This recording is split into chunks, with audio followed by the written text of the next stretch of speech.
कहानी के शुरुआत में हमें रास्ते में जाते हुए दो बसेस को दिखाया जाता है। उस बस में बहुत सारी फीमेल स्टूडेंट्स होती हैं, जो वे सभी अपने क्लास के लिए जा रही होती हैं। उन्हीं में से एक का नाम मित्सुको था, जो दिखने में काफी प्यारी थी। वो अपनी नोट्स बुक में कुछ लिख रही होती है। तब उसकी फ्रेंड्स उससे कहने लगती हैं कि क्या तुम हर वक्त लिखती रहती हो? क्या मिलेगा इस तरह की नोट्स बनाने से? यहाँ देखो सभी लोग एंजॉय कर रहे हैं, तुम भी क्यों नहीं करती? ये कहकर उसकी फ्रेंड उसकी नोटबुक को छीन लेती है और उसका पेन नीचे गिर जाता है और वो अपना पेन उठाने के लिए जैसे ही झुकती है, तभी हम देखते हैं कि उस समय कोई चीज बहुत तेजी से आती है और उस लड़कियों के साथ उन दोनों बसेस को आधे पर से ही काट देती है, जिसकी वजह से सारी की सारी लड़कियां दो हिस्सों में कट जाती हैं। इसी के साथ जैसे ही मित्सुको ऊपर उठती है, तब यह देखकर काफी हैरान हो जाती है कि यह क्या हो गया। अब क्योंकि वो नीचे पेन लेने के लिए झुकी थी, इसीलिए बच गई थी। यह देखकर बहुत ज्यादा डर जाती है और बस से उतरकर भागने लगती है। यहाँ पर हमें पता चलता है कि इन सभी को काटने वाली चीज कुछ और नहीं बल्कि हवा ही थी, जो सभी को काट रही थी। यह हवा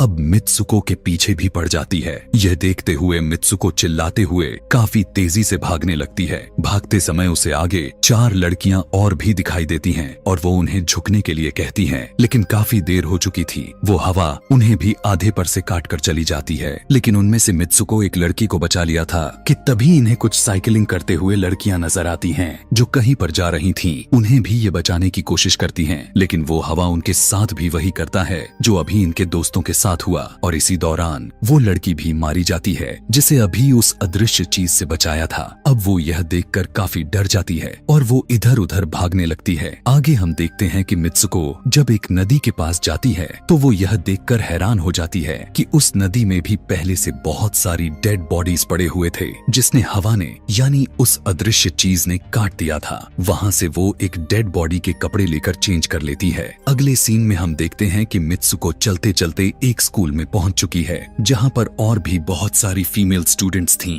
उनका यूनिफॉर्म मित्सुको के यूनिफॉर्म से काफी डिफरेंट था, यानी यह भी था कि वो तो उनके स्कूल के स्टूडेंट तो नहीं थी कि तभी एक लड़की मित्सुको के पास आती है और उससे कहने लगती है कि तुम कैसी हो। दरअसल देखा जाए तो वो लड़की उसकी बेस्ट फ्रेंड थी, लेकिन मित्सुको उससे पूछती है कि क्या तुम सच में मेरी बेस्ट फ्रेंड हो, क्योंकि उसे कुछ भी समझ में नहीं आ रहा था कि उसके साथ हो क्या रहा है। वो काफी सदमे में थी। यहाँ पर हम यह भी जान पाते हैं कि मित्सुको और उसकी बेस्ट फ्रेंड काफी ज्यादा एक दूसरे को प्यार करती हैं कि तभी वहीं पर तेज हवा चलती है और मित्सुको डर कर बिल्डिंग के अंदर चली जाती है। उसकी बेस्ट फ्रेंड को कुछ भी समझ में नहीं आ रहा था कि ये हो क्या रहा है। वो मित्सुको से पूछने लगती है कि तुम इतना ज्यादा कांप क्यों रही हो और इतना ज्यादा डरी क्यों हो, तुम्हें हो क्या गया है। तब मित्सुको अपने बेस्ट फ्रेंड को सब कुछ बता देती है कि किस तरह से एक हवा का झोंका आया और उसके स्कूल के सभी स्टूडेंट्स को काट कर चली गई। यह सुनकर उसकी दोस्त उसे विंडो के पास ले जाकर उसकी हाथ बाहर निकाल कर कहने लगती है कि ये देखो, ये बस हवा है और कुछ नहीं। यहाँ पर मित्सुको के दिल को कुछ शांति मिलती है और इसे लगने लगता है कि शायद ये मेरा ख्वाब ही हो सकता है। जिसके बाद मित्सुको का बेस्ट फ्रेंड अपने दो और दोस्तों को लेती है और क्लास को बंद करने का प्लान बनाती है। जैसे ही ये चारों क्लास के बाहर जाने के लिए निकलने ही वाली होती हैं कि तभी वहाँ पर उनकी टीचर आ जाती हैं और उन्हें देख लेती हैं, लेकिन वो चारों वहाँ से भाग जाती हैं। वे चारों भागते भागते एक लेक पर आ जाती हैं। वहाँ पर मित्सुको की बेस्ट फ्रेंड अपने दोनों दोस्तों को भी उसके ख्वाब के बारे में बताती है। तभी उनमें से एक लड़की कहती है कि हो सकता है कि यह सच हो,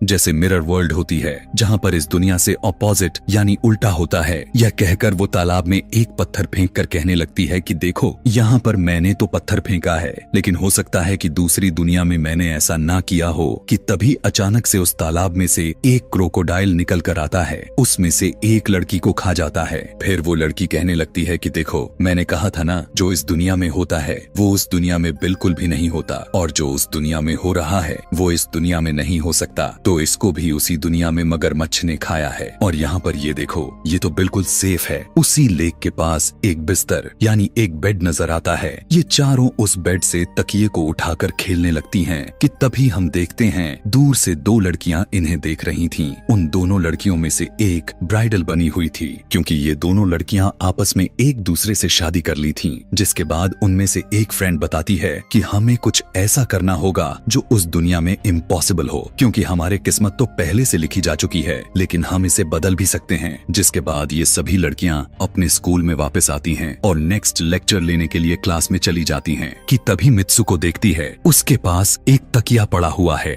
अब जैसे ही वो इस तकिए को उठाने के लिए नीचे झुकती है कि तभी उसकी टीचर पूरे क्लास में गन से फायर करने लगती है और जैसे ही मित्सुको उस तकिए को उठाकर ऊपर देखती है तो उसके क्लास के सभी लड़कियां मारी जा चुकी होती हैं और यहाँ पर एक बार फिर वो बच जाती है जैसे पिछली बार अपने ड्रीम्स में बच गई थी। मित्सुको की टीचर उसके पास आकर कहती है कि तुम्हारी हिम्मत कैसे हो गई, इस क्लास को बंद करने की, तुम्हारा भी मरना तय है। कि तभी उसी वक्त दो लड़कियां और आ जाती हैं और मित्सुको को बचाकर वहाँ से भागने की कोशिश करती है, लेकिन एक दूसरी टीचर वहाँ पर आकर उन दोनों लड़कियों को मौत के घाट उतार देती है। अब जितने भी स्टूडेंट्स की जान बच गई थी, मित्सुको उनके साथ बाहर भागने लगती हैं, लेकिन स्कूल की सभी टीचर्स उन सभी लड़कियों पर फायरिंग करने लग जाती हैं। अब यहाँ पर फायरिंग के दौरान सभी लड़कियां जैसे ही वहाँ से बाहर आती हैं, तो यहाँ पर हवा उन्हें काट देती है। यहाँ पर अब मित्सुको यहाँ पर एक बार फिर से अकेली रह जाती है और वो वहाँ से भागकर क्राउड एरिया से होता हुआ पुलिस स्टेशन में जाती है। वो वहाँ पर सब कुछ बताने लगती है। उसकी यह बात सुनने के बाद पुलिस वाली लड़की उससे कहती है कि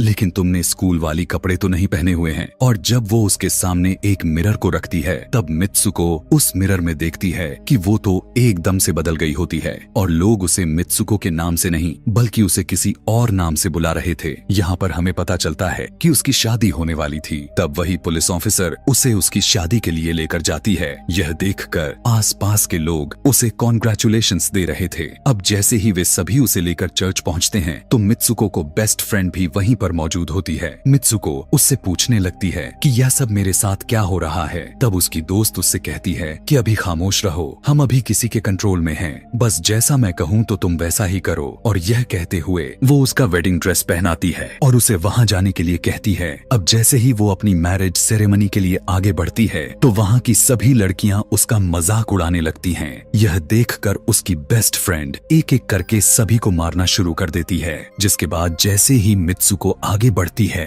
तो उसके ग्रूम की जगह एक ताबूत खड़ा हुआ नजर आता है।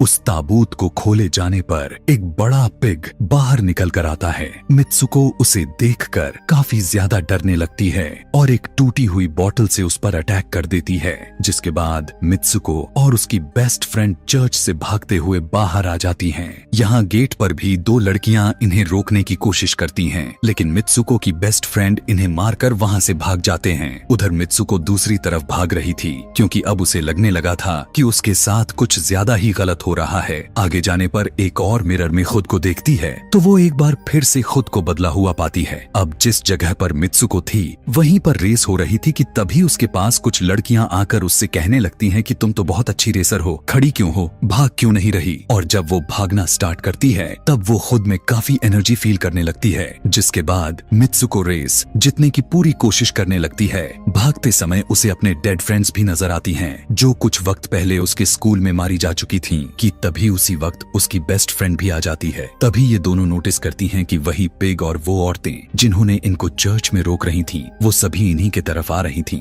भागते समय कुछ लड़कियां मित्सुको से कहने लगती हैं कि इस दुनिया से बाहर चली जाओ। इसके बाद हम आगे देखते हैं कि मित्सुको भागते भागते एक सुनसान अंधेरी जगह पर आ जाती है। वहीं पर कुछ स्टूडेंट्स नजर आती हैं जिन्होंने यूनिफॉर्म पहना हुआ था। वो सभी लड़कियां मित्सुको से कहने लगती हैं कि हम सभी मरे हुए हैं और तुम्हें भी मार देंगे। लेकिन तभी मित्सुको की बेस्ट फ्रेंड वहाँ पर आकर उस लड़की को मारकर वहाँ से मित्सुको को भगा ले जाती है। मित्सुको की बेस्ट फ्रेंड उसे अपना नाम जोर जोर से पुकारने के लिए कहती है, जिस पर मित्सुको अपना नाम जोर जोर से लेने लगती है। इसी के साथ मित्सुको अपना असली रूप में वापस आ जाती है। उसकी बेस्ट फ्रेंड उसे अपना हाथ दिखाते हुए कहती है कि प्लीज मेरे हाथ में जो वायर लगी हुई है उसे बाहर खींच दो ताकि मैं इस दुनिया से बाहर जा सकूं। लेकिन मित्सुको को डर भी था कि कहीं यह वायर खींचने से उसकी जान न चली जाए। और क्योंकि मित्सुको अपने बेस्ट फ्रेंड को काफी ज्यादा प्यार करती थी इसलिए वो ऐसा नहीं करना चाहती थी, लेकिन ज्यादा उसे फोर्स करने पर वो उसकी वायर्स खींच देती है। वायर खींचते ही उसकी बेस्ट फ्रेंड की बॉडी दो हिस्सों में बट जाती है और तभी उसी वक्त उसे एक गेट नजर आती है। उस दरवाजे से बाहर आने पर वो देखती है कि अब वो आदमियों की दुनिया में आ चुकी है। वहीं पर उसके पोस्टर्स भी लगे हुए थे। जिस पोस्टर को कुछ लड़के देख रहे थे तभी एक लड़का मित्सुको के पास आकर कहता है कि तुम तुम फ्यूचर में हो। इस बात को सुनते ही वो बेहोश हो जाती है। कुछ टाइम के बाद जब उसे होश आता है तब वो आगे बढ़ती है। तब वो देखती है कि एक बूढ़ा आदमी गेम खेल रहा होता है और उसी गेम में मित्सुको वही कैरेक्टर नजर आती है जो अभी बनी हुई है। मित्सुको को देखते ही बूढ़ा आदमी कहने लगता है कि मैंने ही इस गेम को बनाया है और मैं ही हूँ जो तुम लोगों को कंट्रोल कर रहा हूँ। तुम तो बहुत पहले मारी जा चुकी थी, लेकिन मैंने तुम्हारा डीएनए लेकर तुम्हें फिर से बनाया। मित्सुको को जब यह बात सुनकर उसे पता चल जाता है कि यह एक गेम है तो उसे लगता है कि शायद मैं अभी भी अपने दुनिया में जा सकती हूँ कि तभी उसी समय एक आदमी आता है और मित्सुको को अपने पास बुलाने लगता है। तब वो बूढ़ा आदमी मित्सुको से उसकी आखिरी लेवल को कंप्लीट करने के लिए कहता है। वो आगे बढ़ने लगती है कि तभी मित्सुको को अपने दोस्त की कही हुई बात याद आ जाती है कि अगर हम इस दुनिया में कुछ ऐसा करेंगे जो दूसरी दुनिया में इम्पॉसिबल हो तो तुम इस गेम से बाहर आ जाओगी। और इसी के साथ वो इस आदमी का गला दबा देती है और कहने लगती है बस करो हमारे साथ खेलना। यह कहकर मित्सुको उस बूढ़े आदमी की छड़ी को उठाकर अपने पेट में घुसा देती है, जिस वजह से उसकी मौत हो जाती है। और यहाँ पर हम देखते हैं कि बूढ़ा आदमी यह सोच भी नहीं सकता था कि मित्सुको ऐसा कुछ कर सकती थी और इसी के साथ उसकी डेस्टिनी पूरी तरह से चेंज हो जाती है। वो इस दुनिया में यानी गेम में तो मर चुकी थी, लेकिन असली दुनिया में वो अभी भी जिंदा थी। आगे हमें ये भी दिखाया जाता है कि मित्सुको के बाकी के कैरेक्टर्स भी किसी न किसी वजह से अपने आप को मार लेते हैं और अब वे सभी गेम का पार्ट नहीं थे। अगले सीन में हमें मित्सुको को बर्फीले जगह पर लेटा हुआ दिखाया जाता है और अब वो अपने रियल वर्ल्ड में आ चुकी थी। और इसी के साथ यह दिमाग घुमा देने वाली कहानी यहीं पर खत्म हो जाती है। आगे और भी ऐसे ही एक्सप्लेनेशन मूवीज देखने के लिए कमेंट में नेक्स्ट लिखना ना भूलें। Thanks for watching.